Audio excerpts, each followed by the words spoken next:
السلام علیکم ورحمۃ اللہ وبرکاتہ۔ ان الحمد للہ نحمده ونستعینه ونستغفره ونعوذ باللہ من شرور انفسنا ومن سیئات اعمالنا من يهده الله فلا مضل له ومن يضلل فلا هادي له واشهد ان لا اله الا الله وحده لا شريك له واشهد ان محمدا عبده ورسوله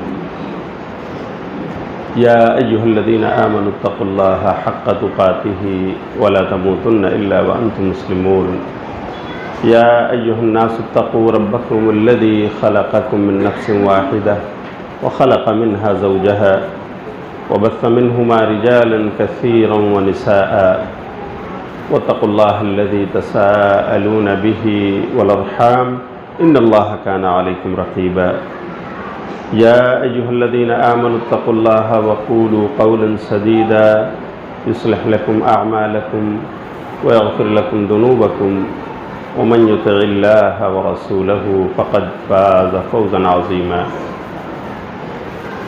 أما بعد فإن خير الحديث كتاب الله وخير الهدي هدي محمد صلى الله عليه وسلم وشر الأمور محدثاتها وكل محدثة بدعة وكل بدعة ضلالة وكل ضلالة في النار۔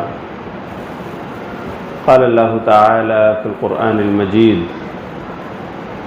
أعوذ بالله من الشيطان الرجيم بسم الله الرحمن الرحيم والمؤمنون والمؤمنات بعضهم أولياء بعض يأمرون بالمعروف وينهون عن المنكر ويقيمون الصلاة ويؤتون الزكاة ويطيعون الله ورسوله أولئك سيرحمهم الله إن الله عزيز حكيم۔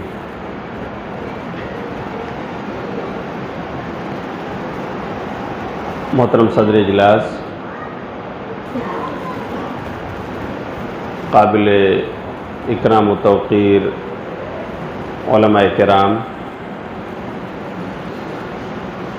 دینی ملی بھائیوں، قابل قدر بزرگوں،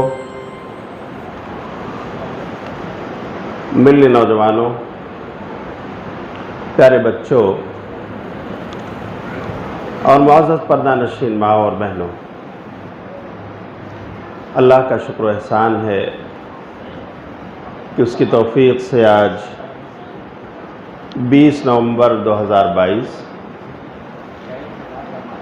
ضلع جمعیت اہل حدیث نارتھ ایسٹ ممبئی کے اس پروگرام میں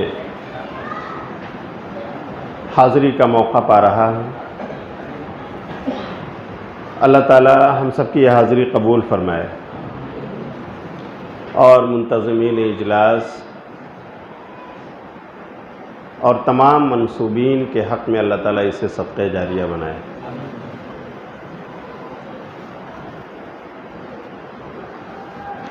بھائیو، آج کا یہ اجلاس خوشی اور غم کے امتزاج کا دو پہلو لیے ہوئے ہے۔ اطراف اور اکناف میں رہنے والے مسجد دارالحدیث ذاکر نگر کے مصلین اور پڑوسیوں کو جہاں یہ خوشی تھی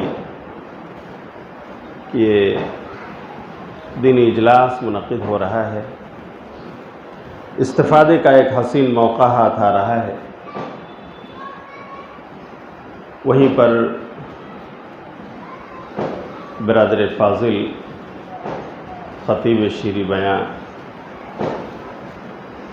فضیلۃ الشیخ عبدالرحمن سلفی رحمہ اللہ کی حادثاتی موت ہم سب کے لیے میرے بھائیوں افسوسناک ثابت ہوئی۔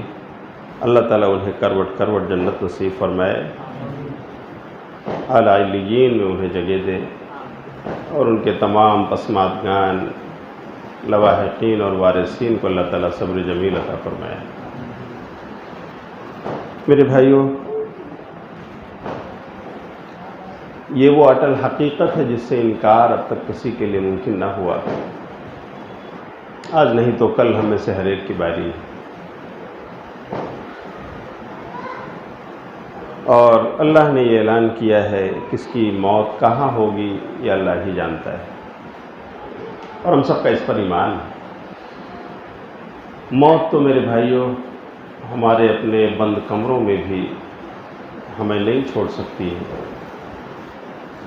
اگر مقدر وہی ہے تو ہم کاروں میں نہ سوار ہوں، ہم ٹرین کا سفر نہ کریں، جہازوں پر بیٹھنے سے کترائیں، بائک کی سواری سے گریز کریں، صرف اس لیے کہ موت نہ آئے، تو میرے بھائیوں یہ ہم سب کی ناسمجھی ہے۔ مجھے یاد ہے سعودی عرب کے المجتمع میگزین کا ایک واقعہ کہ ایک سعودی فیملی کے ایک نوجوان نے اپنی فلائٹ بک کی اور اسے میٹنگ کے لیے دوسرے شہر جانا تھا۔ اس نے رات کو سوتے ہوئے اپنی ماں سے کہا کہ امی صبح کی فلائٹ ہے، مجھے تیسرے پہر میں جگا دینا۔ امی نے کہا ٹھیک ہے بیٹا، سو جاؤ سو جاؤ، میں جگا دوں گی۔ لیکن ہوا یہ کہ صبح جب ماں اٹھتی ہے، غالباً وہ ماں تہجد گزار تھی، تو وہ دیکھتی ہے کہ تیز و تند ہوائیں چل رہی ہیں، طوفان باد و باران ہے۔ وہ سہم جاتی ہے کہ کیا کروں، میں بچے کو جگاؤں یا نہیں؟ میرا بیٹا ابھی بائی ایئر ہوائی جہاز کا سفر کرے گا، ان تیز و تند ہواؤں میں کہیں اس کا پلین کرش نہ ہو جائے، گم نہ ہو جائے۔ ماں اپنے ہاتھ پر کلیجہ رکھ کر یہ فیصلہ لیتی ہے کہ بچے کو نہیں جگاتی، سونے دیتی ہے۔ فلائٹ مس ہو جائے گی، پیسہ ہی تو جائے گا، لیکن میرا بیٹا تو سلامت ہے، پھر کبھی چلا جائے گا میٹنگ کر لے گا۔ ماں نے اس بیٹے کو سونے دیا اور اسے جگایا نہیں، اس لیے کہ میرا بیٹا باحیات رہے، میری آنکھوں کی ٹھنڈک بنا رہے، میرے بڑھاپے کی لاٹھی ثابت ہے۔ لیکن میرے بھائیوں، جب سورج ڈھلتا ہے، سورج نکلتا ہے اور ماں دیکھتی ہے کہ اب فلائٹ کا ٹائم چلا گیا، اب تو بیٹا جانے والا نہیں، چلو جگا دیتی ہے۔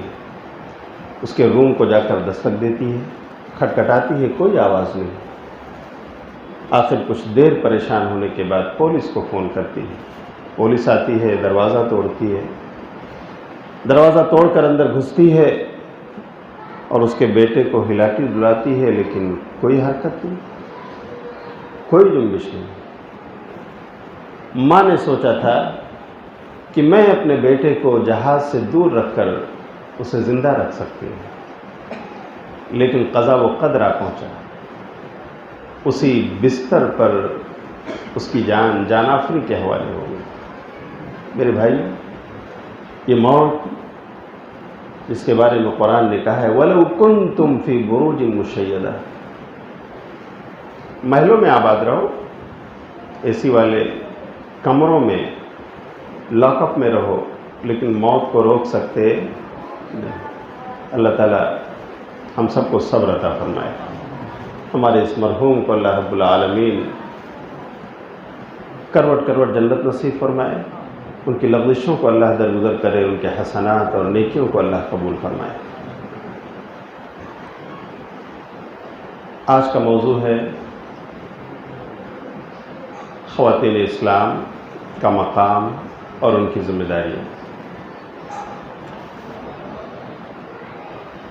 ہمارے ناظم اجلاس نے شیخ عبدالحمید سراجی حفظہ اللہ نے اسی کا انتخاب کیا کہ یہاں خواتین بھی ہیں، ان تک بھی پیغام جانا چاہیے، اور اللہ کا شکر ہے کہ اپنی مساجد ہیں جو اللہ کی ان بندیوں کو ان کا حق دے رہے ہیں، چاہے وہ اجلاس ہو، چاہے وہ جمعہ ہو، چاہے وہ عیدین ہو، الحمدللہ جہاں کہیں اپنی مسجدیں کشادہ ہیں، اللہ کی ان بندیوں کو ان کا حق ملتا ہے۔ اور میرے بھائیوں، جو لوگ بھی ان کا یہ حق دیتے ہیں، الحمدللہ وہاں پر ایک دینی بیداری دکھائی دیتی ہے، اس لیے کہ ہمارے گھر کا اٹوٹ انگ ہیں، ان کی اصلاح ہوگی تو ایک قوم کی اصلاح ہوگی۔ اللہ تعالیٰ ہماری ان بہنوں کو، قوم کی ان بیٹیوں کو اپنے مقام کو سمجھنے اور اپنی ذمہ داریوں کو نبھانے کی توفیق عطا فرمائے۔ خواتین اسلام جن کے بارے میں قرآن نے ہمیں کچھ ایسی آیات، کچھ ایسے واقعات ہمیں سنائے ہیں جس سے پتہ چلتا ہے کہ قدیم زمانے میں لوگ خاتون کے ساتھ صرف اس لیے کہ وہ خاتون ہے، وہ بیٹی ہے، انہوں نے بہت برا سلوک کیا، اس قدر اس کے ساتھ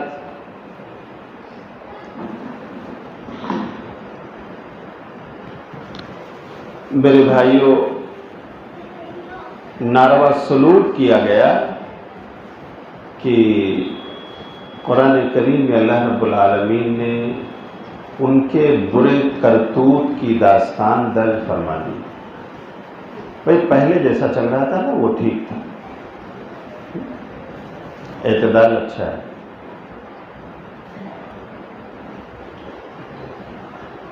اگر قرآن آپ پڑھیں تو اس سے پتہ چلتا ہے کہ لوگ ان بیٹیوں کے پیدا ہونے پر بڑے عار اور لعن طعن کا سامنا کرتے تھے اس زمانے میں، اسی وجہ سے انہیں زندہ درگور کرنے کا فیصلہ کرتے تھے۔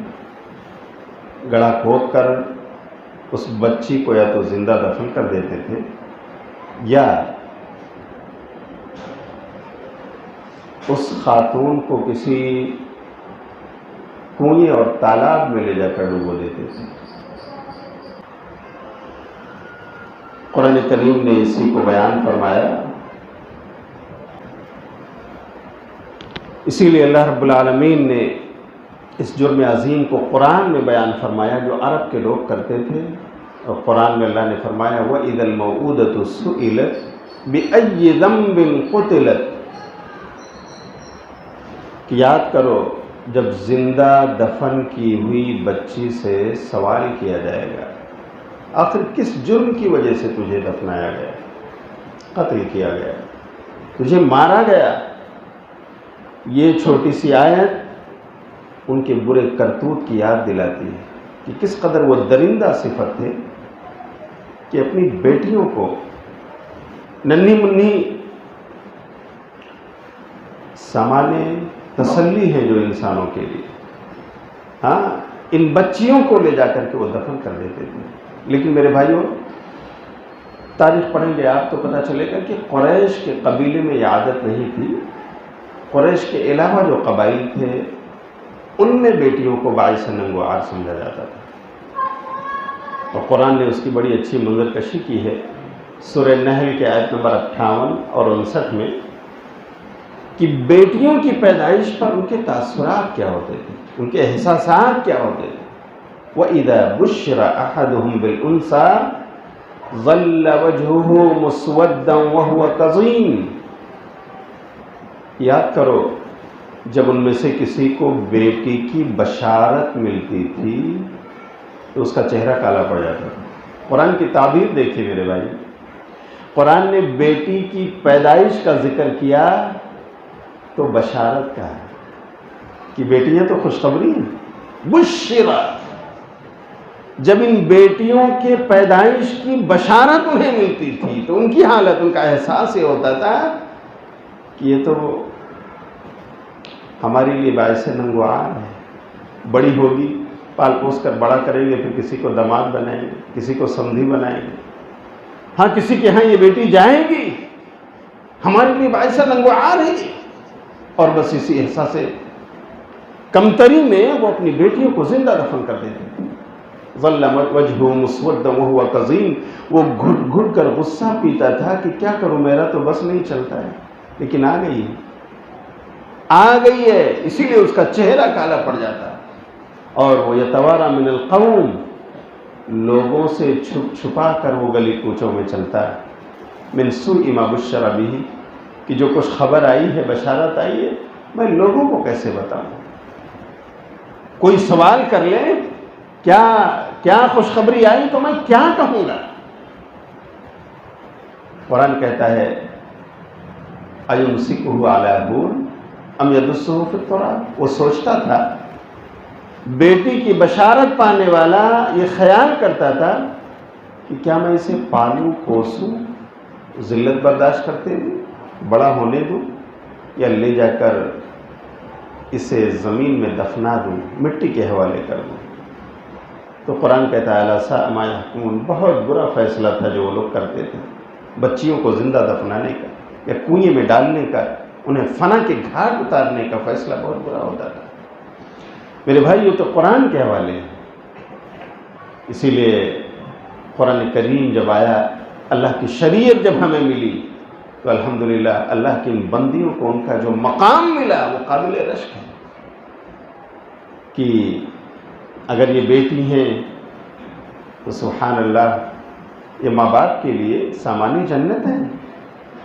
نبی صلی اللہ علیہ وسلم کی ایک حدیث جو صحیح مسلم کتاب البر والصلہ کی ہے، اس میں آپ صلی اللہ علیہ وسلم نے فرمایا من عال جاریتین حتی تبلغا جاء یوم القیامت انا وهو کہاتین، کہ جس کو دو بیٹیاں مل جائیں اور وہ ان کو پالے پوسے، عال یعول، کھلائے پلائے، اس میں سب آتا ہے، ہاں، بالغ ہو جائیں، شادی بیاہ کر دیں، عال یعول عیالا، تمام جو ضروریات ان کی ہیں اسے پورا کرے.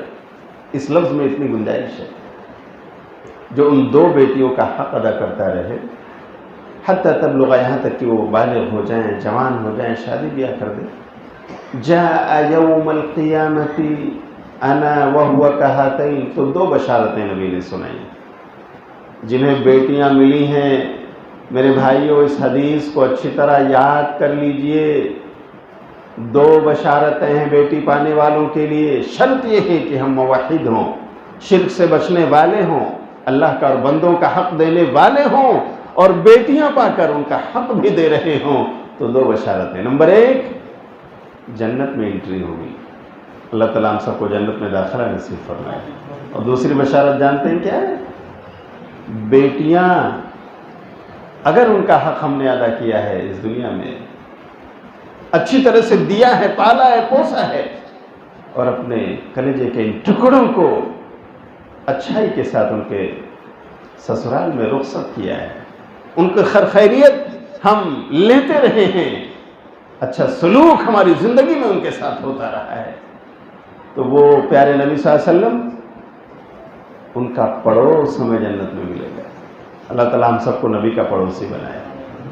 نبی نے اشارہ کیا کہ بیٹیاں پا کر ان کا حق دینے والا جنت میں قیامت کے دن ہمارے پڑوس میں اس طرح ہوگا جیسے یہ دونوں انگلیاں ہیں، قریب قریب. یعنی جس نبی کو ہم نے نہیں دیکھا، جس نبی کا زمانہ ہم نے نہیں پایا، لیکن ان کے امتی ہم بنے، ان کے سنت اور طریقے پر چلنے والے ہم بنے، اور آپ کی سنائی ہوئی بشارت کے مطابق بیٹیوں کو حق دینے والے ہم بن گئے.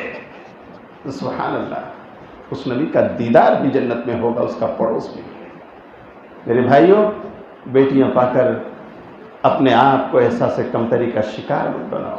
اللہ کی قسم یہ سامان جنت ہے. آئیے ایک حدیث سنا دوں میں.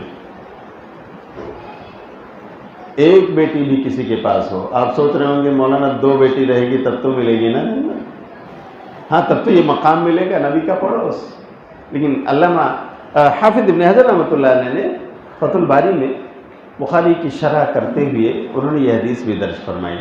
ایک بیٹی بھی اگر مل جائے، من كانت له ابنة فأدبها فأحسن تأديبها وغذاها فأحسن غذاءها وأسبغ عليها من النعم التي أسبغ الله عليه كانت له ميمنة وميسرة من النار إلى الجنة. یہ نبی صلی اللہ علیہ وسلم کی حدیث ہے. نبی صلی اللہ علیہ وسلم نے کہا جس کو ایک بیٹی مل جائے، ایک، اسے اچھی طرح ادب سکھائے، تعلیم و تربیت اس کی کرے، اسے کھلائے پلائے جو کچھ وہ کھا رہا ہے، وہ نعمتیں بھی اسے دے جس سے وہ محظوظ ہو رہا ہے، اللہ کی نعمتیں. تو قیامت کے دن یہ ایک بیٹی، ماں باپ ہو سکتا ہے جن کے گناہوں کی وجہ سے جہنم کا فیصلہ ان کے حق میں صادر ہوا ہے، یہ بیٹی سفارشی بنے گی اور جہنم کی راہ میں کھڑی ہو جائے گی، دائیں جانب اور بائیں جانب چلتے ہوئے روک کر کہے گی اے پروردگار، اے میرے رب، یہ میرے ابو ہیں، یہ میری امی ہیں، انہوں نے مجھے پالا پوسا ہے، مجھے میرا حق دیا ہے، اے اللہ میری سفارش ان کے حق میں قبول فرما لے، اے اللہ انہیں جہنم نہیں جنت نصیب فرما لے. میرے بھائیوں، یہ بیٹیاں سفارشی ہیں ہمارے لیے. شرط یہ ہے کہ ہم موحد ہوں، شرک سے بچنے والے ہوں، اس لیے کہ شرک سے اگر ہم نہیں بچے تو کسی کی بھی سفارش کے مستحق ہو سکتے نہیں. تو بیٹیاں بہت عظیم نعمت ہیں، اللہ جسے دے انہیں ان کی قدر عطا فرمائے، انہیں ان کا حق دینے کی توفیق عطا فرمائے. یہی بیٹی آگے چل کر اگر بیوی بن جائے شادی کے بعد تو اس کا مقام کیا ہے؟ اللہ اکبر. نبی صلی اللہ علیہ وسلم نے حدیث میں فرمایا، صحیح مسلم کتاب الرضا کی روایت ہے کہ کسی شادی شدہ انسان کے لیے دنیا کا سب سے قیمتی سامان جانتے ہیں کیا ہے؟ اس کی نیک بیوی. الدنیا کلها متاع وخیر متاع الدنیا المرأة الصالحہ. یہ دنیا پورا کا پورا فائدہ اٹھانے کی چیز ہے، اللہ کے نبی صلی اللہ علیہ وسلم کہہ رہے ہیں. اور ان میں سب سے قیمتی سامان جو فائدہ اٹھانے کی چیز ہے کسی شادی شدہ انسان کے لیے، وہ کیا ہے؟ صرف بیوی نہیں میرے بھائی. کیسی بیوی؟ المرأة الصالحة، نیک بیوی، نیک عورت. اس لیے کہ بیوی نیک ہوگی تو اذان ہونے پر اگر آپ سو رہے ہیں تو آپ کو جگائے گا، آپ جگ رہے ہیں تو وضو کا پانی آپ کے لیے مہیا کر دیں. ٹھنڈی کا موسم آ گیا ہے، گیزر چلا کر آپ کو نہانے کی ضرورت ہے فجر میں، وہ آپ کے لیے گرم پانی نکال کر مہیا کرے گی. آپ کو وقت پر جگا کر مسجد بھیجنے کے عمل میں آپ کا ساتھ دے گی. اور آپ مالدار ہیں، صاحب نصاب ہیں، بیوی نیک ہے تو یاد دلائے گی. آپ تو بزنس مین ہیں نا، آخر اللہ کے بندوں کا حق بھی تو نکالنا ہے. بیٹھیے حساب کر لیجئے کتنا بینک بیلنس ہے آپ کے پاس، بندوں کا حق دے دیجئے، اللہ آپ کو دے گا. بیوی نیک ہے اس لیے آپ کو یاد دلائے گی. بیوی نیک ہے، رمضان آ گیا ہے، سحری میں خود اٹھتی ہے آپ سے گھنٹوں پہلے، چولہا جلاتی ہے، گرمی کی تپش میں وہ سحری بناتی ہے، افطار تیار کرتی ہے، دسترخوان لگاتی ہے اور تب آپ کو نیند سے جگاتی ہے. آئیے میرے سرتاج، یہ برش ہے، یہ منجن ہے، ذرا منہ دھل لیجئے اور آئیے سحری کا دسترخوان تیار ہے. بیوی نیک ہے تو میرے بھائیوں زندگی کا قیمتی ترین سامان ہے. لیکن اگر وہی بیوی بددین نکل جائے تو یہی دنیا جہنم زار بن جاتی ہے. اور پاس پڑوس میں آپ معائنہ اور مشاہدہ کر سکتے ہیں. اللہ تعالی ہمارے نوجوانوں کو نیک بیویاں عطا فرمائے. تو یہ ہے بیوی کا مقام. اور اگر یہ بیوی آگے چل کر ماں بن جاتی ہے، اللہ اس کی گود بھر دیتا ہے، تو کسی میرے بھائیو ماں کی عظمت کا کیا کہنا. اب تو بچوں کی جنت اس کے قدموں تلے. ہاں، بیٹے اور بیٹیوں کو چاہیے کہ ماں کی پرورش، پرداخت، دیکھ بھال، خرچ برش، خدمت گزاری میں کمی نہ کریں. جنت یہیں پر ہے. اللہ اکبر. ماں ہے وہ، اف نہ کہیں. اس کی کسی آواز پر دیری نہ کریں، لبیک کہتے ہوئے حاضر ہوں۔ ماں ہے وہ جس کی خدمت میں تمہاری جنت ہے۔ ایک صحابی رسول ہیں معاویہ بن جاہمہ رضی اللہ تعالیٰ عنہ، نبی صلی اللہ علیہ وسلم کے زمانے میں یہ واقعہ ہوا۔ ماں ان کی بوڑھی تھی، نبی صلی اللہ علیہ وسلم کے منادی نے آواز لگائی کہ اے مجاہدو، اے جوانو، آ جاؤ، اپنے نام رجسٹر کرا لو، درج کرا لو، محاذ جنگ پر جانا ہے۔ آواز کانوں سے ٹکرائی، معاویہ بن جاہمہ بھی آ گئے۔ سنن نسائی کتاب الجہاد کی روایت 2106 نمبر کی حدیث ہے۔ نبی صلی اللہ علیہ وسلم کے پاس ہے اور کہا اللہ کے رسول جئت استشیرک، آپ سے مشورہ لینے کے لیے آیا ہوں۔ کیا مشورہ لینا ہے؟ اللہ کے رسول، میری ماں ہے پر بوڑھی ہے، میں اس کا خادم ہوں، اس کا بیٹا ہوں۔ آپ کے منادی نے آواز لگائی ہے محاذ جنگ پر جانا ہے، میں نوجوان ہوں، اسلام کے دفاع میں میدان کارزار میں جا سکتا ہوں اور مجھے اس کی تڑپ ہے، تمنا ہے۔ اللہ کے رسول، مشورہ لینے آیا ہوں، کیا کروں؟ نام لکھانا ہے، محاذ جنگ پر جانا ہے، مجاہدین کی فہرست میں اپنا نام درج کروانا چاہتا ہوں۔ تو نبی صلی اللہ علیہ وسلم نے کیا کہا جانتے ہیں؟ تمہاری ماں ہے جو بوڑھی ہے، تم اس کے خادم ہونا، فَالْزَمْهَا فَإِنَّ الْجَنَّةَ تَحْتَ قَدَمَيْهَا، جاؤ اسی ماں کے ساتھ چمٹ کر اس کی خدمت کرتے رہو، تمہاری جنت تو اسی کے قدموں کے نیچے ہے۔ اللہ اکبر، تمہاری جنت کہاں ہے؟ اسی ماں کے قدموں تلے ہے۔ لیکن افسوس کا مقام ہے آج ہمارے سماج کا نوجوان، میرے بھائیو، کتنا گیا گزرا ہو گیا، اپنے اسی بوڑھے باپ پر لاٹھی اٹھاتا ہے، اپنی اسی بوڑھی ماں کو گالی دیتا ہے۔ ہاں، صحابہ کرام کو یہ بات بہت ستا رہی تھی۔ اللہ کے رسول صلی اللہ علیہ وسلم نے جب کہا کہ انسان اپنے باپ کو گالی دیتا ہے، اپنے ماں کو گالی دیتا ہے، تو صحابہ کرام نے بڑا تعجب کیا تھا کہ اللہ کے رسول، کیا ایسا ہو سکتا ہے کہ کوئی بیٹا اپنی ماں اور اپنے باپ پر زبان کھولے؟ تو نبی صلی اللہ علیہ وسلم نے کہا کہ صحابہ بتاؤ کہ ایسا نہیں ہے کہ ایک انسان کسی سے جھگڑتا ہے تو اس کی ماں کو گالی دیتا ہے، تو جواب میں وہ بھی اس کی ماں کو گالی دیتا ہے، تو گالی دینے کا سبب بنا نا وہ، تو اس نے گالی دیا۔ یہاں نبی صلی اللہ علیہ وسلم ایکسپلین کر رہے ہیں کہ ڈائریکٹلی وہ نہیں دیتا، لیکن وہ گالی دینے کا سبب بن رہا ہے، تو گویا وہ گالی دے رہا ہے۔ لیکن آج میرے بھائیوں، ہمارے سماج کا حال یہ ہے کہ ایک بیٹا براہ راست اپنی بیوی کے سامنے بیٹھ کر کے اپنی ماں کو گالی دیتا ہے۔ کتنا بدنصیب انسان ہے، کتنا بدبخت ہے، وہ اپنے باپ پر ہاتھ اٹھاتا ہے۔ مجھے یاد ہے میرے بھائی ایک واقعہ، ابھی میں گیا تھا کچھ ایک ہفتے پہلے یو پی، ایک گاؤں کا واقعہ ہے، اور بہت قریب اور عزیز ترین انسان نے اس کو بیان فرمایا، جس کے ساتھ یہ انسیڈنٹ ہوا کہ ہمارے گاؤں میں لوگ چائے کی دکان پہ بیٹھے ہوئے تھے، کوئی اور گاؤں نہیں، اور رہنما کا نام سنا ہوگا آپ لوگوں نے، نام لے لیتا ہوں لیکن کسی فرد کا نام نہیں لوں گا، صرف عبرت کے لیے واقعہ بیان کر رہا ہوں، جو بالکل ابھی حالیہ یہ واقعہ پیش آیا، زیادہ دن نہیں۔ چائے پی رہے تھے لوگ، اور وہیں بغل کے گھر میں باپ بیٹے کا جھگڑا ہوا کسی جائیداد کو لے کر، اور وہ بیٹا اٹھا، اس نے لاٹھی اٹھائی اور اپنے باپ پر اس نے تانا۔ اس کا باپ اپنے آپ کو بچانے کے لیے گھر سے باہر نکلا، بھاگ رہا ہے باپ، بیٹا لاٹھی سے اسے مار رہا ہے، باپ بھاگ رہا ہے۔ اتنے میں ہوٹل کے سامنے آ گیا جان بچانے کے لیے۔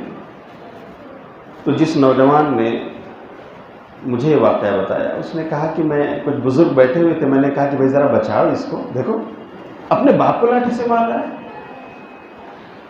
تو بزرگوں نے کہا کہ ارے جاؤ چھوڑو، باپ بیٹے کا مسئلہ ہے، ہم کیوں انٹرفیئر کریں۔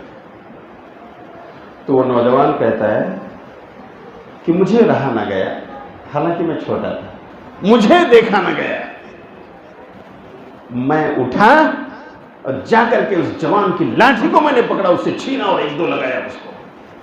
اور میں نے اسے کہا کہ آج کے بعد سے اگر تم نے اپنے باپ پر لاٹھی اٹھائی تو میں ذمہ دار ہوں اس گاؤں میں ایک ذمہ دار ہوں، وہاں کی مسجد کا ناظم، لوگوں نے اس کو چنا، اس کے دینی حماس کو، دینی جذبے کو دیکھا۔ اس نے کہا آج کے بعد یہ خبر بھی نہیں سنوں میں کہ تو نے اپنے باپ پر لاٹھی اٹھائی، ورنہ تیرا جینا میں دوبھر کر دوں گا یہاں پر۔ مطلب اس نوجوان نے کہا کہ مجھے برداشت نہیں ہوا اور اتنا کچھ میں سنا کر کے اور اسے لاٹھی چھین کر کے آیا ہوں۔ اور اس کے بعد بھی کیا ہوا، وہی بزرگ لوگ جو بیٹھے تھے چائے کی دکان پہ، وہ کہہ رہے ہیں کہ اس کے جانے کے بعد کہہ رہے جاتے نہیں پولیس والوں نے یہاں لکھائے دے تو ارے باپ بیٹوں کا مسئلہ ہوئی یہ کہ ہوئے تو کودے والے۔ اللہ بولو ذرا، یہ ہمارے سماج کا معیار اور تصحیح ہے۔ باپ اس کے اوپر بیٹا ہاتھ اٹھا رہا ہے اور کوئی مدد کو آنے کے لیے تیار نہیں۔ کس طرح حالات بدل رہے ہیں میرے بھائی، میرے جوانوں، سن لو، تمہاری جنت کا سامان ہے یہ ماں اور باپ، اس کا دروازہ ہے۔ اللہ کے لیے اگر یہ دولت ملی ہے، اللہ کی قسم بہت بڑے مالدار ہو تم، اس دولت کی قدر کر لو، جنت کما لو ان کی خدمت کر کے۔ اویس قرنی کا نام آپ نے سنا ہے، کون تھے وہ؟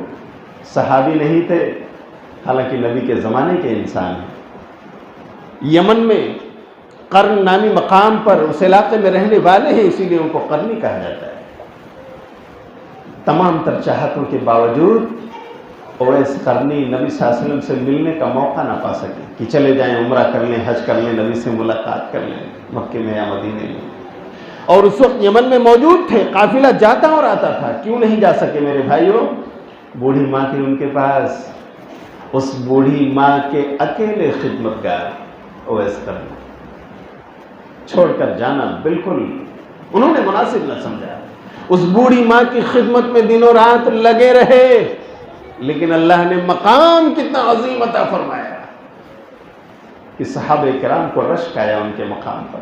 وہ صحابی تو نہ بن سکے لیکن مقام سنو، پیارے نبی صلی اللہ علیہ وسلم ایک بار حضرت عمر جو عمرے کو جا رہے تھے، مدینے سے مکہ کو روانہ ہو رہے تھے، حضرت عمر بن خطاب رضی اللہ تعالیٰ عنہ جو خلیفہ ثانی ہیں، نبی صلی اللہ علیہ وسلم ان سے کہتے ہیں عمر ہمیں دعاؤں میں نہ بھولنا، ہمیں دعاؤں میں نہ بھولنا۔ اسے پتہ چلتا ہے کہ دوسروں سے دعا کروائی جا سکتی ہے، ایک دلیل ملتی ہے۔ اور پھر نبی صلی اللہ علیہ وسلم نے ایک بات کہی، عمر دیکھو یمن سے آتا جاتا کوئی قافلہ اگر ملے اور اس میں اویس قرنی نام کا انسان تمہیں نظر آ جائے، تمہاری ملاقات ہو جائے، تو اس سے اپنے لیے دعا کروا لینا ہے عمر۔ کس سے دعا کروا لینا؟ اویس قرنی سے اپنے لیے دعا کروا لینا۔ عمر بن خطاب جن کا مقام یہ ہے کہ نبی صلی اللہ علیہ وسلم فرماتے ہیں لو کان بعدی نبی لکان عمر، میرے بعد اگر نبوت کا سلسلہ ہوتا ہے تو نبی عمر ہوتے، لیکن نبوت کا سلسلہ ختم ہو گیا ہے، میرے بعد کوئی نبی ہونے والا نہیں، وہ عمر۔ ان سے نبی کہتے ہیں اویس قرنی مل جائیں تو دعا کروا لیں۔ یہ مقام میرے بھائی اویس قرنی کو کہاں سے ملا؟ اپنی ماں کی خدمت کرنے سے ملا ہے، اللہ نے ان کا نام روشن کر دیا ہے۔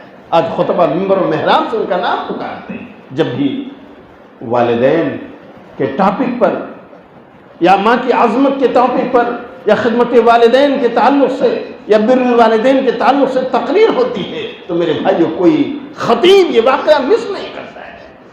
یہ عظمت اللہ نے ماں کی خدمت کی وجہ سے عطا فرمایا ہے۔ نوجوانوں قدر کرو، بہت بڑی نعمت اللہ نے ماؤں کو یہ مقام دیا ہے۔ اب خواتین سے میں کہنا چاہوں گا کہ اگر اللہ نے آپ کو یہ مقام دیا ہے کہ آپ بیٹی کی شکل میں ماں باپ کے لیے سامان جنت ہو، اگر آپ بیوی کی شکل میں کسی شوہر کے لیے دنیا کا قیمتی سامان ہو، اگر آپ ماں کے روپ میں اپنے بچوں کے لیے جنت ہاں کی کمائی کا ذریعہ ہو، تو اپنی ذمہ داریوں کو سمجھو، اپنا کردار نبھاؤ۔ اللہ کی قسم خواتین اگر آپ اپنا دینی اور دعوتی کردار نبھا لیں، آپ کے گھروں میں خوشیوں کی بہاریں آئیں گی، آپ کا سماج خوشگوار ماحول میں زندگی گزارے گا، اس لیے کہ انہی گھروں سے مل کر سماج بنتا ہے۔ آؤ تمہیں کردار اپنا نبھانا ہے، تو کچھ آئیڈیل خاتون ہیں جنہوں نے اپنا کردار نبھایا تو ہمارے لیے مثالی بن گئی۔ ایک آدھ واقعات میں آپ کے سامنے رکھتا ہوں کہ کس طرح خواتین نے اپنے دینی کردار کو نبھا کر اپنے گھر کے ماحول کو خوشگوار بنا دیا، غم و الم کے ماحول کو یکسر چینج کر دیا، صرف ایک خاتون نے۔ اور اللہ کی قسم یہ ادا اللہ نے خاتون میں رکھی ہے کہ اپنی ان اداؤں کے ذریعہ وہ گھر کے بگڑے ہوئے ماحول کو سنوار سکتی ہے، گھر کے بدبودار ماحول کو خوشبودار بنا سکتی ہے، صرف خاتون اگر اپنا کردار وہ سنبھال لے اور نبھا لے، ادا کر لے۔ نبی صلی اللہ علیہ وسلم پر جب پہلی وحی نازل ہوتی ہے، حضرت جبریل آتے ہیں، دبوچتے ہیں اس تنہائی کے گھر میں جہاں کوئی اور دوسرا نہیں تھا، اکیلا سامنا پیارے نبی صلی اللہ علیہ وسلم نے حضرت جبریل کا کیا تھا۔ ڈرے سہمے ہوئے نبی صلی اللہ علیہ وسلم گھر آتے ہیں۔ صحیح بخاری کتاب و بدء الوحی حدیث نمبر 3، وہاں پر اماں خدیجہ ہیں رضی اللہ عنہا۔ پیارے رسول کہتے ہیں خدیجہ مجھے چادر اوڑھا دو، مجھے چادر اوڑھا دو۔ اماں خدیجہ رضی اللہ تعالیٰ عنہا آ کر چادر اوڑھا دیتی ہیں۔ اللہ کے رسول صلی اللہ علیہ وسلم آرام کر رہے ہیں، تھوڑا سا افاقہ ہونے پر آپ اپنی چادر ہٹاتے ہیں۔ اماں خدیجہ رضی اللہ تعالیٰ عنہا آپ کے پاس آتی ہیں، سرانے بیٹھ جاتی ہیں، میرے سرتاج کیا چیز ستا رہی ہے آپ کو؟ آج آپ اتنے زیادہ سہمے اور ڈرے ہوئے کیوں ہیں؟ میرے بھائیو سنو، پیارے نبی صلی اللہ علیہ وسلم جیسا اس دنیا کا عظیم انسان بتاؤ کوئی اور ہو سکتا ہے؟ کبھی پیدا ہوا یا کبھی پیدا ہو سکتا ہے؟ نہیں۔ اس عظیم انسان کے ساتھ جو تکلیف ہے، درد ہے، غم ہے، پریشانی ہے، اس درد کا مداوا، آپ کے اس زخم کا مرہم کسی اور کے پاس نہیں، اس خاتون کے پاس تھا جسے آپ خاتون اول کہہ سکتے ہیں، اماں خدیجہ رضی اللہ تعالیٰ عنہ۔ آپ صلی اللہ علیہ وسلم کی وہ زوجہ ہیں جن کے ہوتے ہوئے آپ نے دوسری شادی نہیں کی۔ خدیجہ رضی اللہ تعالیٰ عنہ اپنے شوہر کے درد و غم کو محسوس کرتی ہیں، ہم سب کے پیارے رسول کے دکھ درد کو بانٹنا چاہتی ہیں، اور ایک ایسا جملہ ادا کرتی ہیں کہ صحیح بخاری میں یہ الفاظ، یہ جملے درج ہیں میرے بھائی، جو آپ صلی اللہ علیہ وسلم کے درد کا مداوا، آپ کے زخم کا مرہم بن جاتے ہیں۔ وہ کیا جملے تھے؟ اماں خدیجہ رضی اللہ تعالیٰ عنہ کہتی ہیں کہ اے پیارے سرتاج آپ کیوں دہشت زدہ ہیں؟ نبی کہتے ہیں انی خشیت علی نفسی، مجھے تو اپنے جان کا خطرہ محسوس ہو رہا ہے خدیجہ، اپنے جان کا خطرہ مجھے محسوس ہو رہا ہے۔ خدیجہ کہتی ہیں کلا واللہ، ہاں کیسا میرے بھائیوں زبردست جملہ ہے، کیسا تسلی والا جملہ ہے، کس قدر ڈھارس بندھانے والا جملہ ہے۔ کلا واللہ ما یخزیک اللہ ابدا، ہرگز نہیں ہے پیارے سرتاج، اللہ کی قسم ہے، اللہ آپ کو رسوا کیسے کر سکتا ہے؟ اللہ آپ کو کیسے رسوا کر سکتا ہے؟ ہرگز ایسا نہیں ہوگا۔ دلیل دیتی ہیں پھر انک لتصل الرحم وتحمل الکلب وتکسب المعدوم وتقری الضیف وتعین علی نوائب الحق۔ میرے سرتاج آپ کا رب آپ کو ذلیل کیسے کر سکتا ہے؟ آپ کو کیسے آپ کا رب رسوا کر سکتا ہے؟ آپ کی صفت تو یہ ہے کہ آپ رشتہ داریاں جوڑتے ہیں، توڑنے والوں سے بھی آپ ملتے ہیں، منہ موڑ کر جانے والوں سے بھی آپ سلام کرتے ہیں۔ میرے سرتاج صلہ رحمی آپ کی صفت ہے۔ وتحمل الکلب، آپ بوجھ والوں کا بوجھ اٹھاتے ہیں، ان کی منزل تک پہنچانے میں ان کی مدد کرتے ہیں، سماج سیوک ہیں آپ۔ وتکسب المعدوم، نہ کمانے والوں کے لیے کمائی کا ذریعہ ثابت ہو جاتے ہیں آپ، سماج سیوا کر رہے ہیں آپ۔ وَتَقْرِي الضَّيْفَ، مہمان آ گیا تو جو کھاتے ہیں اسے کھلاتے ہیں، مہمان نوازی اس کی آپ کرتے ہیں، آپ کے اندر یہ صفت ہے۔ وَتُعِينُ عَلَى نَوَائِبِ الْحَقِّ، اور حق کی راہ میں آنے والی پریشانیوں پر آپ لوگوں کی مدد کرتے ہیں، ڈٹ کر کھڑے ہو جاتے ہیں، لوگوں کی تکلیفیں دور کرنے میں ان کی مدد کرتے ہیں۔ آخر اللہ آپ کو رسوا کیسے کرے گا؟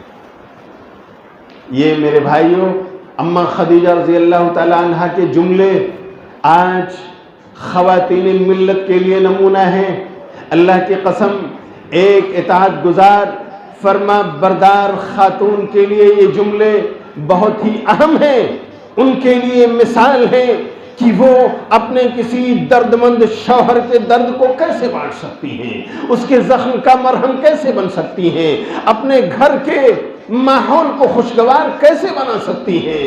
آئیں خدیجہ سے سیکھیں۔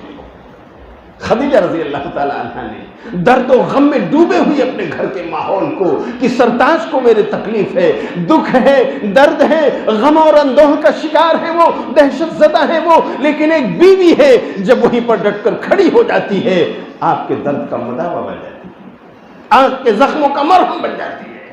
کیا خواتین آپ نے بھی اپنے شوہروں کے ساتھ یہ کردار نبھایا ہے؟ شوہر بیچارہ جاتا ہے 8-8 گھنٹے ڈیوٹی کرتا ہے، ٹھیلے لگاتا ہے، فروٹ بیچتا ہے، سبزیاں ترکاریاں بیچتا ہے، ہاں وہ گلی گلی کوچے کوچے جا کر کے بزنس و تجارت کرتا ہے، یا کسی دکان پر کھڑا کر دیا گیا 8 سے 10 گھنٹے ڈیوٹی نبھاتا ہے، یا کسی بزنس اسپاٹ پر ہے تو اپنے کسٹمرز کو جھیلتا ہے، 8-8 گھنٹے کی ڈیوٹی کرنے کے بعد آتا ہے تو کیا تقاضا ہے اس کا؟ ذرا بتائیں آپ۔ اس کا تقاضا یہ تھا کہ آپ اس کے استقبال کے لیے گلاس میں پانی رکھ کر منتظر رہیں، میرے شوہر کے آنے کا وقت ہو گیا ہے، مجھے استقبال کرنا ہے۔ پتہ نہیں کس رنج و غم سے گزرے، تجارت کیسی گئی، ہاں آج کا دن کیسا گیا، ہو سکتا ہے باس کی ڈانٹ اور پھٹکار لگی ہو، مجھے تو آپ کے درد کا مداوا بننا ہے۔ ہونا یہ چاہیے کہ وہ گھر میں داخل ہو تو مسکراتے ہوئے لب و رخسار کے ساتھ آپ اس کا استقبال کریں، آپ کے ہاتھ میں گلاس ہو پانی کا، آئیے میرے سرتاج تشریف لائیے، پانی پیجیے، خیریت تو ہے؟ کیسا گیا آپ کا دن، کیسی رہی بزنس آپ کی؟ لیکن مجھے کہنے دیجئے اے امت کی بیٹیوں، دینی ماں اور بہنوں، بڑے افسوس کے ساتھ کہنا پڑتا ہے کہ آج ایک شوہر تھکا مادہ اپنے بزنس اسپاٹ سے گھر آتا ہے، اپنی دکان پر 8-8 گھنٹے ڈیوٹی دے کر کھڑے رہ کر کسٹمرز کو جھیل کر وہ اپنے گھر آتا ہے، اور گھر آتے ہوئے سلام کرتا ہے، لیکن سلام کا جواب دینے سے پہلے آپ سوال کر بیٹھتی ہیں کہ ارے کہاں رہے ہو، موبائلیا تو اٹھائے ہو نہیں کہ کرے چکر مرے، دیکھو کتنا فون کیا ہے، بتائیے یہ آپ کا عمل ہے، یہ آپ کا کردار ہے، آپ ابھی پانی دینے سے پہلے، سلام کا جواب دینے سے پہلے محاسبہ کر رہے ہیں، موبائلیا کہے نہیں اٹھا۔ اللہ اکبر، اے خاتون اسلام، کاش اپنے شوہر کا مقام تجھے سمجھ میں آتا ہے تو اپنے شوہر کے لیے وہ کردار نبھاتی جو حضرت ام سلیم نے نبھایا تھا، جو اماں خدیجہ رضی اللہ عنہ نے نبھایا تھا۔ ام سلیم کا واقعہ بھی سنیے، صحیح بخاری کتاب العقیقہ کی روایت، صحیح بخاری کے اندر امام بخاری نے اس واقعے کو درج کیا ہے۔ ام سلیم کون ہے رضی اللہ عنہ؟ یہ حضرت انس بن مالک رضی اللہ عنہ کی والدہ ہیں، جو نبی صلی اللہ علیہ وسلم کے خادم تھے، 10 سال تک خدمت کیے ہیں انس بن مالک، ان کی والدہ۔ تو انس کے ابو کے انتقال کے بعد ام سلیم کی شادی ابو طلحہ انصاری سے ہو جاتی ہے، اور اللہ تعالیٰ ان سے بھی اولاد عطا فرماتے ہیں ان کو۔ ایک بچہ ہے جس کا نام ہے ابو عمیر، جو ابو طلحہ کا بیٹا ہے، ام سلیم کے بطن سے انہیں ملا ہے۔ ایک مرتبہ ایسا ہوتا ہے کہ یہ ابو عمیر بیمار ہے اور اسی دوران ابو طلحہ کو سفر کی ضرورت پڑتی ہے، سفر پہ چلے جاتے ہیں۔ اس درمیان بچے کی بیماری بڑھ جاتی ہے، اس کی تکلیف، اس کا درد زیادہ ہو جاتا ہے۔ وہ بچہ اس درد اور تکلیف کو جھیلتے ہوئے اس کی روح پرواز کر جاتی ہے۔ گھر میں ام سلیم ہیں، ان کا ننھا منھا بیٹا جو مر چکا ہے، اس کی لاش ہے۔ بتائیے اس گھر کا کیا ماحول ہوگا؟ فطری غم ہر ایک کو ہوتا ہے، لیکن اللہ نے حضرت ام سلیم کو کیسا کلیجہ دیا تھا۔ اس خاتون نے اپنے بیٹے کو گھر کے ایک کونے میں اڑھا کر کے رکھ دیا، ڈھانپ دیا اور انتظار کرنے لگی شاید میرے شوہر آ جائیں۔ اور اتفاق سے شام کو حضرت ابو طلحہ واپس آتے ہیں۔ گھر میں بچے کی لاش ہے۔ بتائیے اس شوہر کا یا اس بچے کے باپ کا استقبال کیسے ہوا ہوگا؟ ہمارے یہاں کیسے ہوتا ہے؟ ہاں، آدھا کلومیٹر دور ہی پہ آپ رہیں تو شور و غل سے پتہ چل جائے گا کہ کچھ ہوا ہے یا نہیں؟ اور گھر کے دروازے پر پہنچتے ہی لوگ رونا دھونا اور شروع کر دیتے ہیں، صبر نہیں کرتے۔ لیکن ام سلیم رضی اللہ عنہا کی زندگی آپ دیکھیے، صبر کا پہاڑ بن گئی ہے۔ اپنے کلیجے، اپنے لخت جگر کو سلا رکھا ہے، انہوں نے ڈھانپ رکھا ہے۔ شوہر آتے ہیں، السلام علیکم، وعلیکم السلام۔ ام سلیم خیر خیریت پوچھ رہی ہیں، لیکن باپ کو بیٹے کی خیریت کا غم ہے۔ ما فعل ابنی یا ام سلیم؟ ام سلیم بتاؤ میرا بیٹا کیسا ہے؟ میرے بھائیو جواب سنو۔ ام سلیم رضی اللہ عنہا کیا جواب دیتی ہیں؟ کہتی ہیں ہوا اسکن ما کان یا زوجی، اے میرے سرتاج، آپ کا بیٹا پہلے سے زیادہ سکون میں ہے، پہلے سے زیادہ سکون میں ہے۔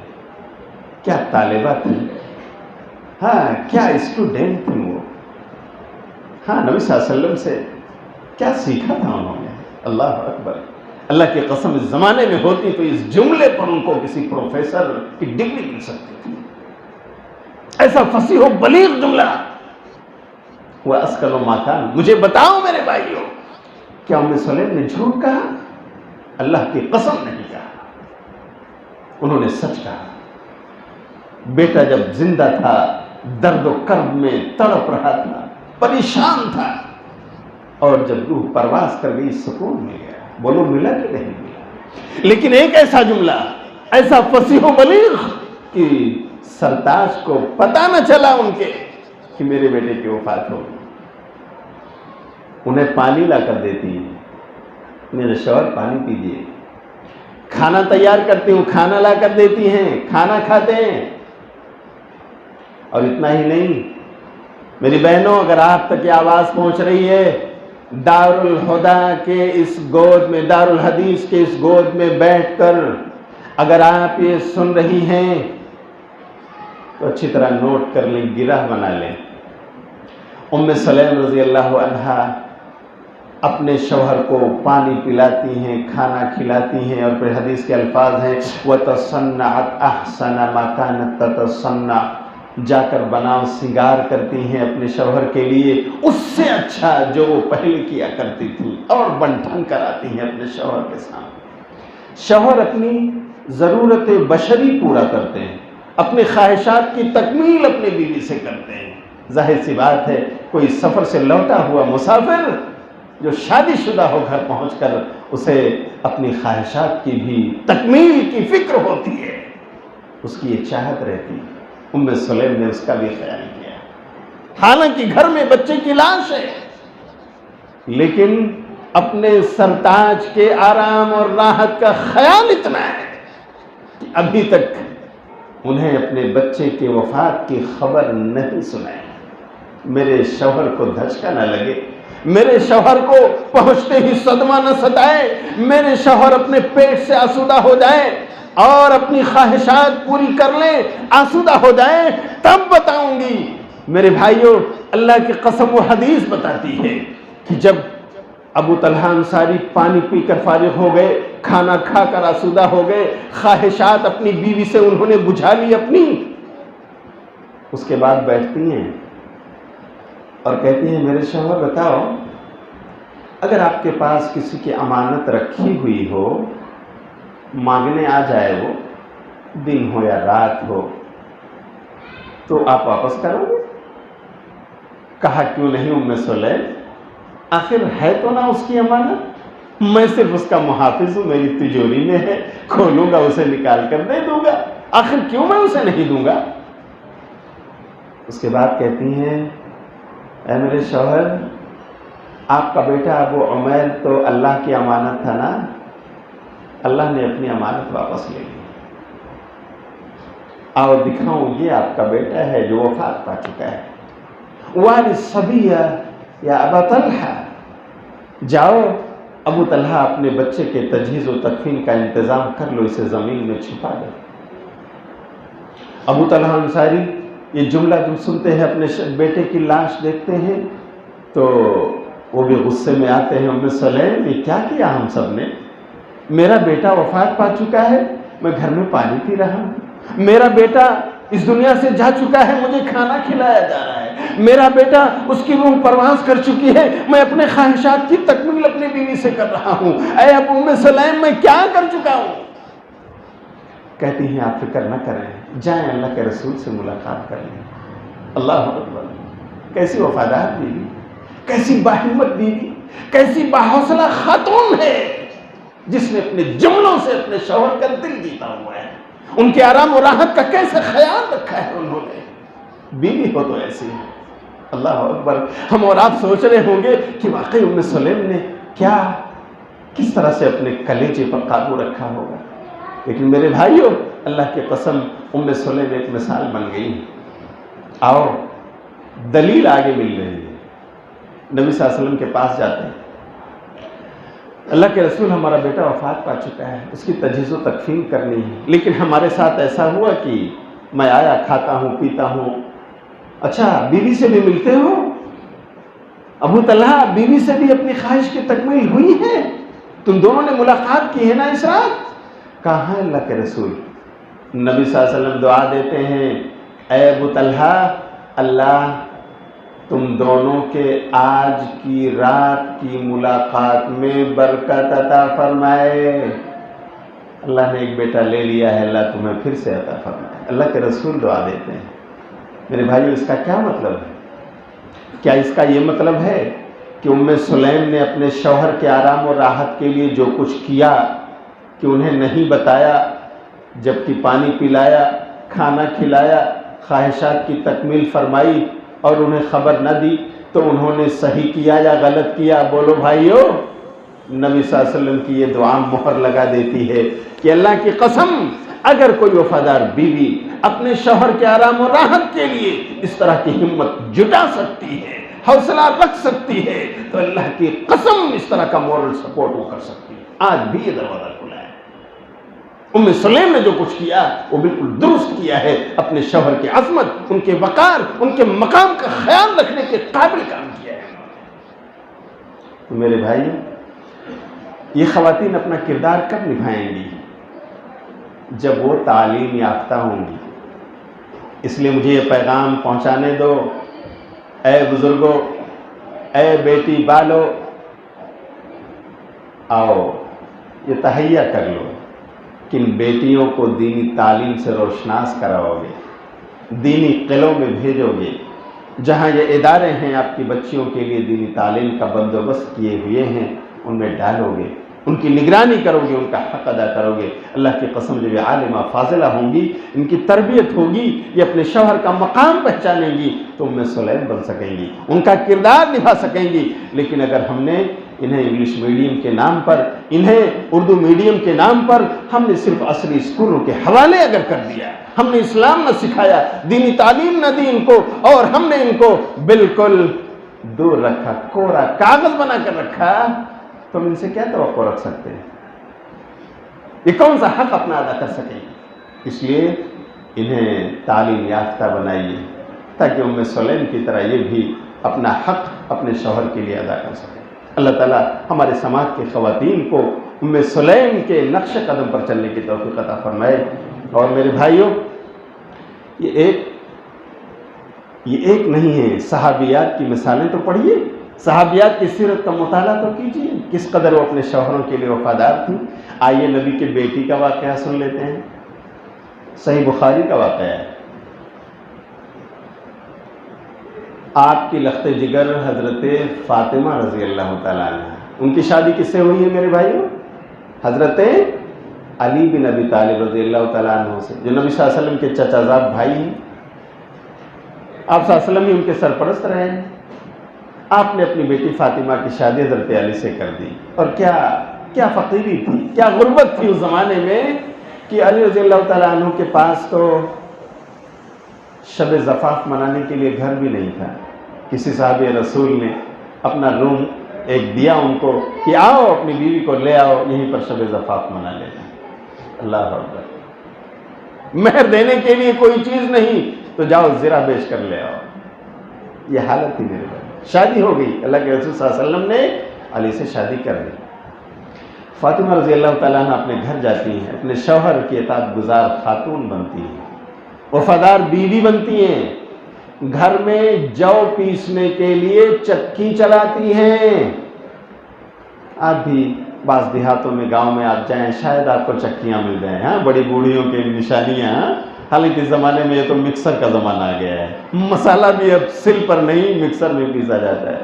اس زمانے میں بڑی بوڑھیاں چکی بھی چلاتی تھیں، مسالے بھی پیستی تھیں، واللہ بڑی محنت کرتی تھی۔ فاطمہ رضی اللہ تعالیٰ عنہ چکی چلا رہی ہیں۔ پانی حضرت علی کے گھر کے لیے، ان کے جانوروں کے لیے پانی نکالنے کے لیے ڈول ڈال رہی ہیں کنویں میں، ڈول، ہاں، رسی سے کھینچ کر پانی باہر لاتی ہیں۔ ہاتھوں میں گھٹے پڑ گئے ہیں، لیکن شکوہ نہ کیا کہ ابو دیکھو علی اتنا کام مجھ سے لیتے ہیں کہ میرے ہاتھوں میں گھٹے پڑ رہے ہیں۔ اللہ اکبر، کیا وفادار بیٹی، کیا وفادار بیوی۔ آج ہماری بیٹیاں ہمارے سماج کی جب بیاہ کر گھر جاتی ہیں تو مالدار باپ جہیز دے کر بھیج رہا ہے۔ کوئی شکوہ آ گیا تو ٹھیک ہے بیٹیا، آئے تھے، تیار رہو، کپڑا لتا سمیٹ کے ایک دم ریڈی رہو، گاڑی لے کے آئے تھے، جا کر بیٹی کو لے کر آ گئے، سنا بھی نہیں اپنے داماد کی، اپنے سمدھی کی کہ ماجرا کیا ہے۔ ارے بس بیٹے وہ ہمارا فون کیے رہی، تھوڑے ستاؤ تو لے جائے تم، کام کراؤ۔ میرے بھائیوں بزرگوں، دولت کے نشے میں تم چور ہو نا، تمہیں اسلامی ثقافت اور کلچر نظر نہیں آ رہی۔ آؤ سیکھ لو کسی فاطمہ بنت محمد سے، اپنے شوہر کے گھر کی خادمہ بنی ہوئی، باپ کے سامنے لبے شکوہ نہیں ہے، لیکن فاطمہ کے شوہر کو رحم آتا ہے۔ حضرت علی رضی اللہ تعالیٰ عنہ خود دیکھتے ہیں کہ فاطمہ کتنا محنت کر رہی ہے میرے گھر کو بسانے کے لیے، میرے گھر کو سنوارنے کے لیے، میرے گھر کو سجانے کے لیے فاطمہ بنت محمد نے کیا قربانیاں دی ہیں۔ ان کے چھالے اور آبلے دیکھتے ہیں، فاطمہ کتنا محنت کرتی ہے۔ چھالے پڑ گئے، جھلکے پڑ گئے ہیں تمہارے ہاتھوں میں۔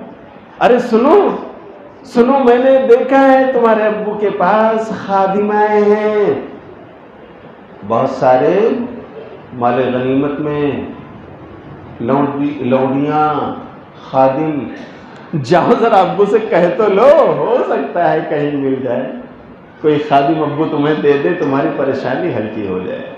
یہ کون کہہ رہے ہیں؟ حضرت علی جو شوہر ہیں فاطمہ کے۔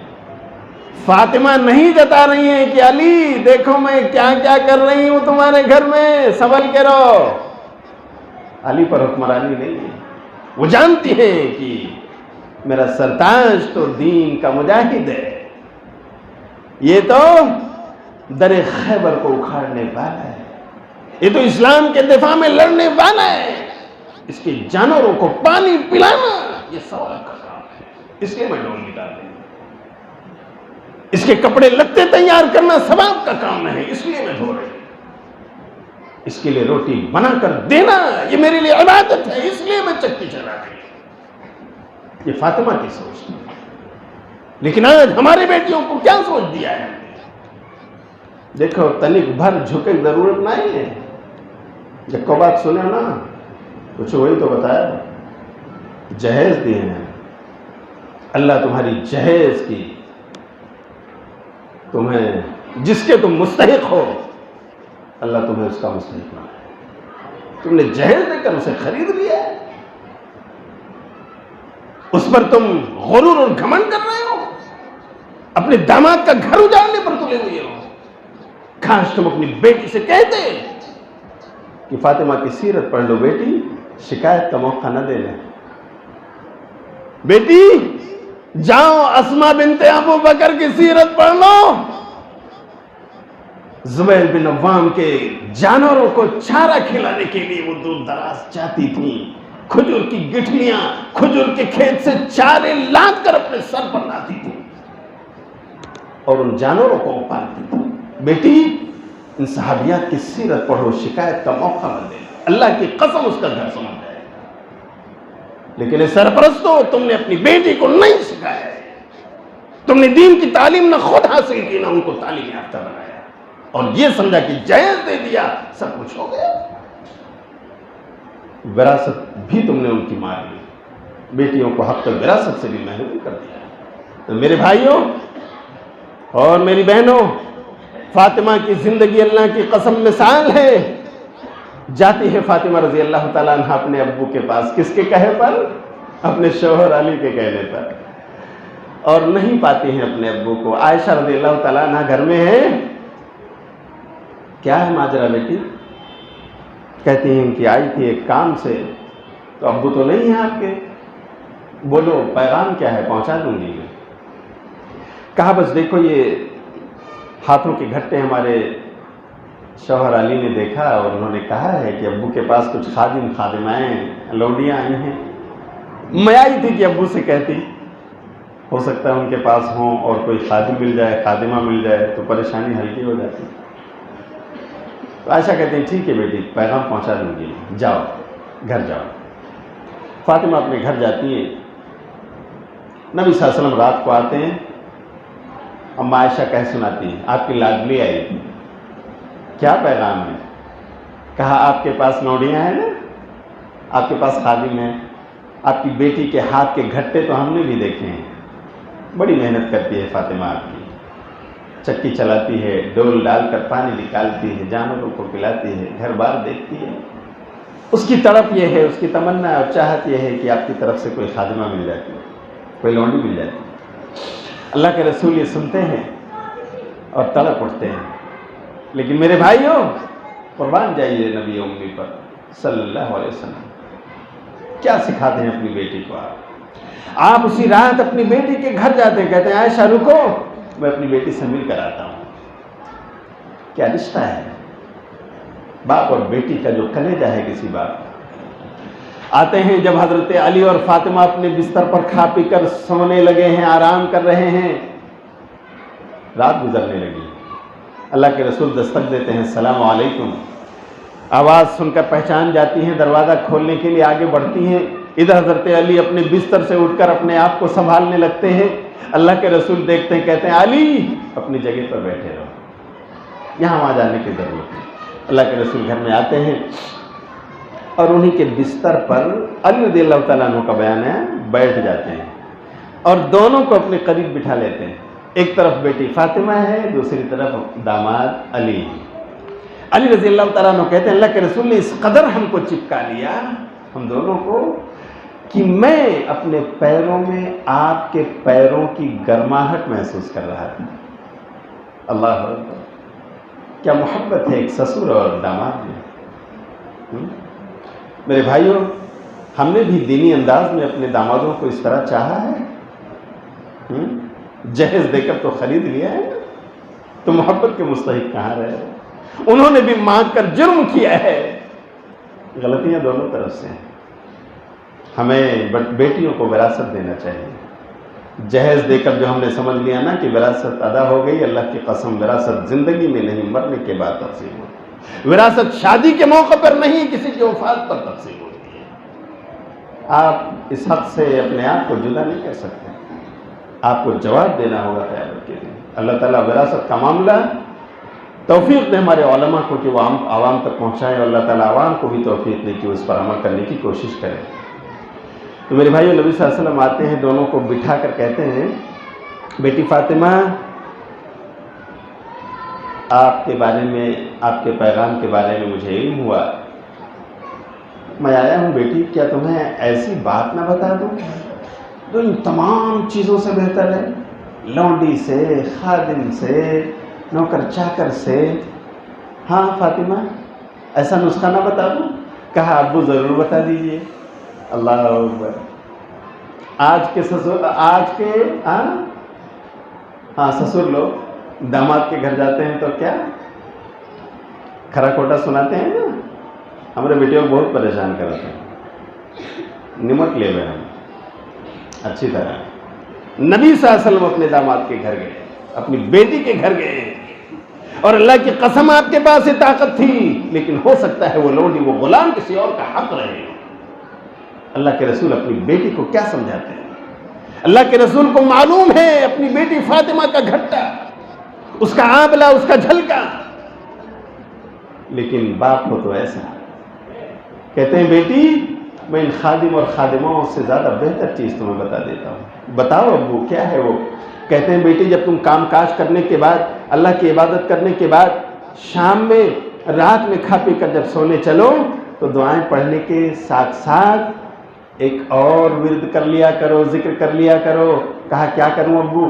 کہا سبحان اللہ 33 بار پڑھ لیا کرو، الحمدللہ 33 بار پڑھ لیا کرو، اور اللہ اکبر 34 بار پڑھ لیا کرو. پورے 100 کر لو. بعض روایات میں ہے کہ اللہ اکبر بھی 33 بار پڑھو، اور 34 مکمل کرنے کے لیے لا الہ الا اللہ وحدہ لا شریک لہ لہ الملک ولہ الحمد وہو علی کل شیء قدیر، یہ پڑھ لیا کرو.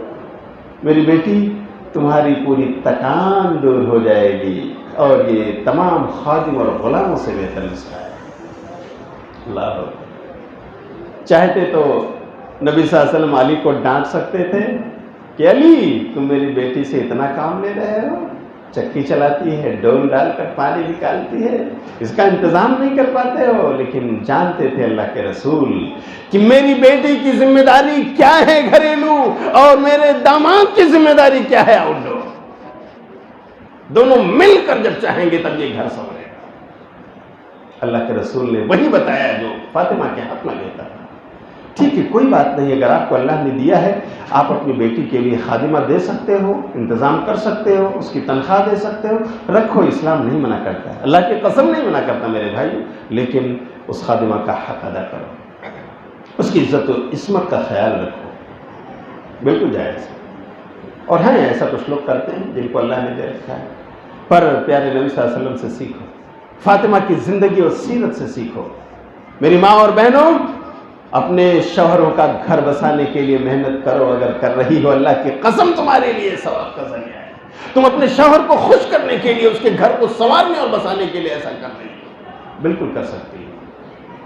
ہاں کوئی ایسی چیز جو تمہاری طاقت سے باہر ہو، جو تمہاری اپنی استعداد سے باہر ہو، آپ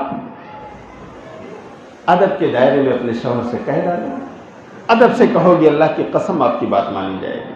اور شوہر آپ کا چاہنے والا تو ہے، آپ کا فدائی تو ہے، آپ کے اوپر آپ کے ضرورتوں کو پورا کرنے والا تو ہے. آخر کہہ کر تو دیکھو، قبول کی جائے گی. بات سلیقے کی ہو، قرینے کی ہو، ادب کے دائرے میں ہو. بات تو انہوں نے سنا ہے جو ظلم اور جفا میں، ستم گری میں دنیا میں نام رکھتے ہیں، لیکن خاتون کی زبان جب کھلی ہے تو انہیں بھی اپنے آپ کو سرنڈر کرنا پڑا ہے.